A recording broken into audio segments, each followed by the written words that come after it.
ମାଡ଼ି ଆସୁଛି ଲଘୁଚାପ। ବଙ୍ଗୋପସାଗରରେ ସୃଷ୍ଟ ଲଘୁଚାପ ଏବେ ଅବପାତର ରୂପ ନେଉଛି।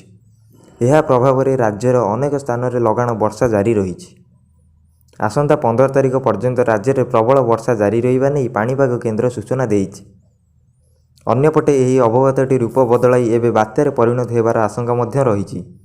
ତେବେ ଏହି ବାତ୍ୟା ପ୍ରଭାବରେ ରାଜ୍ୟରେ ଆଗାମୀ 5 ଦିନ ପର୍ଯ୍ୟନ୍ତ ପ୍ରବଳ ବର୍ଷା ସାଙ୍ଗକୁ ବଜ୍ରପାତର ସମ୍ଭାବନା ମଧ୍ୟ ରହିଛି। ତେବେ ଆସନ୍ତୁ ଜାଣିବା ପାଣିପାଗକୁ ନେଇ କ'ଣ ରହିଛି ସମ୍ପୂର୍ଣ୍ଣ ଅପଡେଟ୍। ତା ପୂର୍ବରୁ ଭିଡ଼ିଓକୁ ଗୋଟେ ଲାଇକ୍ କରିବା ସହିତ ଚ୍ୟାନେଲକୁ ସବସ୍କ୍ରାଇବ୍ କରିନଥିଲେ ଏବେ ହିଁ ସବସ୍କ୍ରାଇବ୍ କରିନିଅନ୍ତୁ।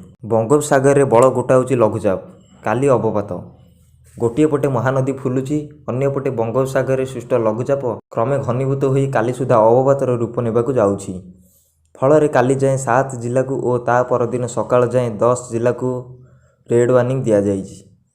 ଏହାର ପ୍ରଭାବରେ ପ୍ରବଳ ବର୍ଷା ହୋଇ ଫ୍ଲାସ୍ ଫ୍ଲଡ୍, ଭୂସ୍ଖଳନ ସ୍ଥିତି ଉପୁଜିବାର ଆଶଙ୍କା ମଧ୍ୟ ରହିଛି। ଉତ୍ତର ବଙ୍ଗୋପସାଗରରେ ବଳ ଗୋଟାଉଛି ଲଘୁଚାପ।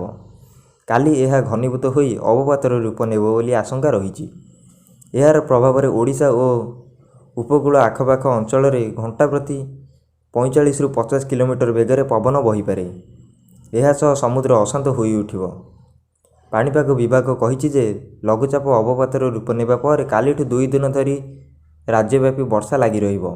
ବିଶେଷ କରି ଉପକୂଳ ଓ ଆଭ୍ୟନ୍ତରୀଣ ଓଡ଼ିଶା ପାଇଁ ରହିଛି ବର୍ଷା ବିପଦ। ସ୍ଥିତିକୁ ଦେଖି କାଲି ସକାଳ ସୁଦ୍ଧା 7ଟି ଜିଲ୍ଲାକୁ ରେଡ୍, 16ଟି ଜିଲ୍ଲାକୁ ଅରେଞ୍ଜ ଓ 8ଟି ଜିଲ୍ଲାକୁ ୟେଲୋ ୱାର୍ଣ୍ଣିଂ ଜାରି କରାଯାଇଛି। ସେହିପରି ଆସନ୍ତାକାଲିଠାରୁ ସୋମବାର ସକାଳ ଯାଏଁ ଅର୍ଥାତ୍ 15 ତାରିଖ ଯାଏଁ ସାରା ରାଜ୍ୟରେ ନିର୍ଦ୍ଧୁମ ବର୍ଷିବ। ଏଥିରେ କଚ୍ଚା ଘର, ରାସ୍ତାଘାଟ କ୍ଷତିଗ୍ରସ୍ତ ହେବା ସହ ପାହାଡ଼ି ଅଞ୍ଚଳରେ ଭୂସ୍ଖଳନ ହେବାର ଆଶଙ୍କା ମଧ୍ୟ ରହିଛି।